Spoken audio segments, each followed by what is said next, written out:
সূত্রের খবর, অর্জুন মুখার্জি আবারও বক্সিং রিংয়ে ফেরত আসতে চান। সেটা কি সম্ভব? কে আসল দোষী ছিল আর কারই বা হবে জয়? সবটাই আপনাদেরকে দেখাবো বক্সিং একাডেমি থেকে লাইভ। সঙ্গে থাকুন, সাথে থাকুন। আর ভালো লাগে যত ঝামেলা যেন আমাদের জীবনে। না জ্যাঠাই, সবার জীবনে কিছু না কিছু সমস্যা তো আছেই। আর এটা ঠিক ঝামেলা তো না, অর্জুন নিজের হকের জন্য লড়াই করছে, ব্যাস।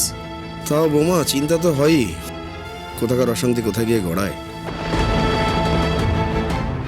এখন মাথাটা ঠান্ডা রেখে ভালো ভালো কাজটা সেরে এলে শান্তি, বুঝলে?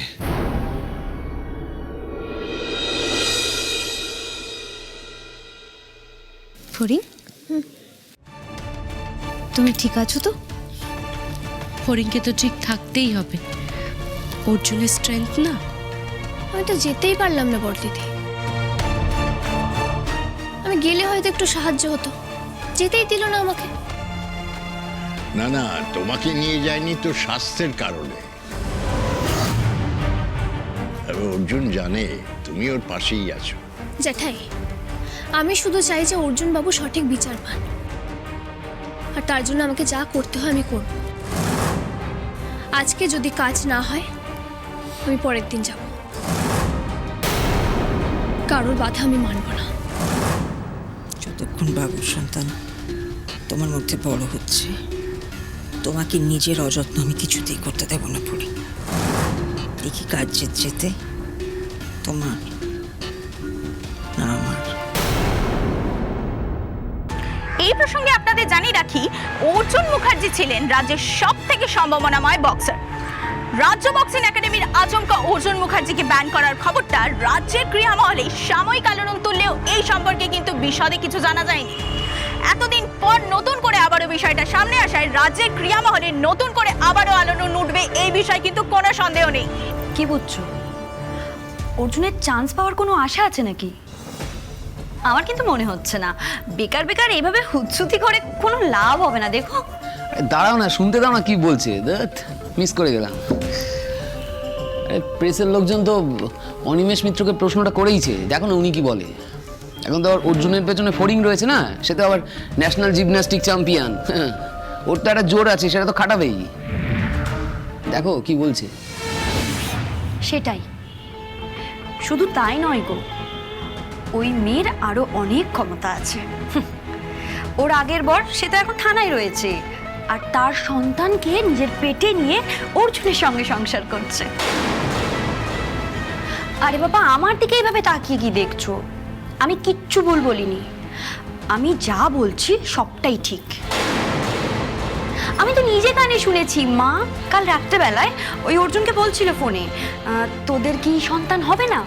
অথচ এইদিকে ফড়িং নাকি প্রেগনেন্ট।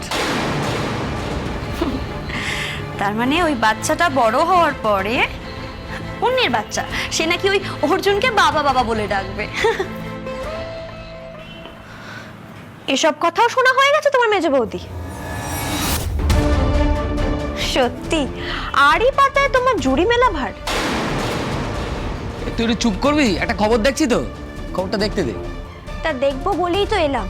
দেখ মিসদা, ছোটদা ভাই এতদিন পর বক্সিং জগতে ফিরে গেছে, এটা নিয়ে একটু হইচই তো হলো। হইচই কেন? তোরা দেখিস, অর্জুন এবার ঠিক বিচার পাবে। কিচ্ছু পাবে না। যাকে একবার ব্যান করে দেওয়া হয় সে কি আবার চান্স পায় নাকি দিদি ভাই? অন্যায়ভাবে ব্যান করা হলে নিশ্চয়ই চান্স পাবে। আর এতদিন তো এই কথাটা নিয়ে কোনো কথাই ওঠেনি। ছোটদার উপর যে অন্যায়টা হয়েছিল সেটা তো সবাই ধামাচাপা দিয়েছিল। আজ আবার নতুন করে এই প্রসঙ্গটা উঠলো তো। এটা কিন্তু খুব ভালো হয়েছে। এটা তো সত্যি যে অর্জুনের সাথে নিশ্চয় অন্যায় হয়েছিল। আমি আমার ছোট দাওরকে খুব ভালো করে চিনি, ও এমনি এমনি তো আর মাথা গরম করবে না। দিদি ভাই, তুমি এখনো অর্জুনকে ছোট দেওর বলছো? কেন বলবে না বলো তো মেজ বৌদি? আমি তো ওকে সারা জীবন আমার ছোটদা ভাই হিসেবেই জানবো। আরে তোরা থাম না, দেখ না কি হচ্ছে। মিস্টার অনিমেষ মিত্র, আমি জানতে চাই আমাকে ব্যান ঠিক কি কারণে করা হয়েছিল। কারণটা তুই জানিস না? জানি, নিশ্চয়ই জানি, কিন্তু ঘটনাটার সত্যতা তখন যাচাই করা হয়নি। ঠিক বুঝলাম না, সত্যতা যাচাই করা হয়নি মানে? তুই আমাকে মারিসনি? হ্যাঁ মেরেছিলাম, কিন্তু অনিমেষ ঘটনাটা না এমন কিছু হয়নি যেটা বক্সিং ফেডারেশনের কাছে এতটাই অনৈতিক মনে হবে যে স্ট্রেট হবে আমাকে ব্যান করতে বাধ্য হবে। ঘটনাটা তো বক্সিংকে কেন্দ্র করে হয়নি। তোকে সেদিন ওইভাবে মারার জন্য তুই আমাকে প্ররোচিত করেছিলি অনিমেষ। তুই আমাকে এত খারাপ কথা বলেছিলি, এত খারাপ কথা বলেছিলি যে আমি বাধ্য হয়েছিলাম তোর গায়ে হাত তুলতে। ওয়েল, আপনারা নিশ্চয়ই আপনাদের প্রশ্নের উত্তর পেয়ে গেছেন। অর্জুন মুখার্জি নিজে মুখে স্বীকার করলেন যে উনি আমার গায়ে হাত তুলেছিলেন। এবার এটা যে অন্যায় সেটা তো অস্বীকার করার কোনো জায়গা নেই, right? অদ্ভুত কথা বলছেন। অর্জুন সাথে সাথে কিন্তু কারণটাও বললেন যে কেন আপনার গায়ে হাত তুলেছিলেন, তাই না? স্যার, আপনিও কিন্তু জানেন অন্যায়টা আপনিই আগে করেছেন। যা শাট আপ! কে অন্যায় করেছিল আপনারা কি করে জানলেন? আপনারা স্পটে ছিলেন। আর আমিও বুঝতে পারছি না কেন আপনারা সেই পুরনো প্রসঙ্গ তুলছেন বারবার। আপনারা যার হয়ে কথাগুলো বলতে এসেছেন সে নিজে মুখেই তো স্বীকার করছে যে সে অন্যায় করেছে। তা অন্যায় করলে শাস্তি তো পেতেই হবে, তাই না? নিশ্চয়ই পাবে। আমি যদি অন্যায় করে থাকি তার শাস্তি আমি নিশ্চয়ই পাবো, কিন্তু তার জন্য তো পুলিশ কেস হতে পারত। তুই তো আমার নামে থানায় ডায়েরি করতে পারতি অনিমেষ, কিন্তু সেসব কিচ্ছু না করে বক্সিং ফেডারেশন সোজা আমায় ব্যান করলো। কেন? কোন যুক্তিতে? দেখ, তোর সাথে আমার ঝামেলাটা হয়েছিল ব্যক্তিগত কারণে, কিন্তু সেই কারণটা কি, কেন আমি তোকে মেরেছিলাম, সেটা কিন্তু কোনোদিন এই বক্সিং ফেডারেশন জানতে চায়নি। তুই শুধুমাত্র তোর ক্ষমতার জোরে নিজের প্রভাব খাটিয়ে আমাকে ব্যান করিয়েছিলি অনিমেষ, সেটা তো আমি কোনোদিনও মেনে নেব না। আর সেই কারণেই আজ আমি এখানে মিডিয়ার লোক নিয়ে এসেছি, কারণ এই ঘটনাটাকে আমি আবার লাইমলাইটে নিয়ে আসতে চাই। সেদিন ঠিক কি হয়েছিল, কেন আমি তোকে মেরেছিলাম, সেটা তো সবার জানা উচিত অনিমেষ। বক্সিং ফেডারেশনের কর্মকর্তারা সবকিছু শুনে ডিসাইড করুক যে আমাকে ব্যান করাটা উচিত হয়েছিল কি না। তোকে একাডেমিতে আনতেই হতো, আমি নিজেই তোকে আনতাম। তার মধ্যে সব প্রেস মিডিয়া করে তুই নিজেই এমন একটা সিন ক্রিয়েট করে দিলি। এনিওয়ে, ভালোই হলো। তাহলে দেখ কি করে হিরো হতে হয়। ঠিক আছে, আপনাদের নিয়ে যখন কষ্ট করে অর্জুন মুখার্জি এখানে এসছেন, আমারও দায়িত্ব আপনাদেরকে সমস্ত প্রশ্নের উত্তর দেওয়ার। আমি দিয়ে দেবো আপনাদেরকে সমস্ত প্রশ্নের উত্তর, আমি দিয়ে দেবো। কেমন?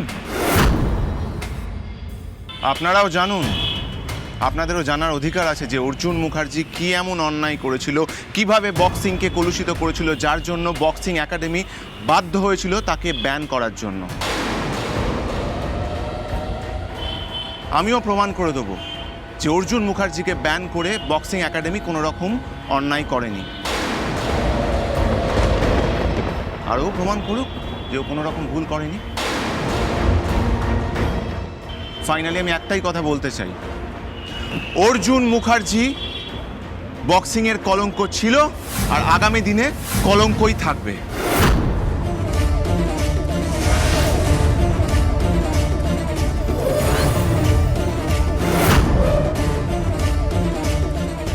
এবার তোকে আমি মজা দেখাবো অর্জুন মুখার্জি।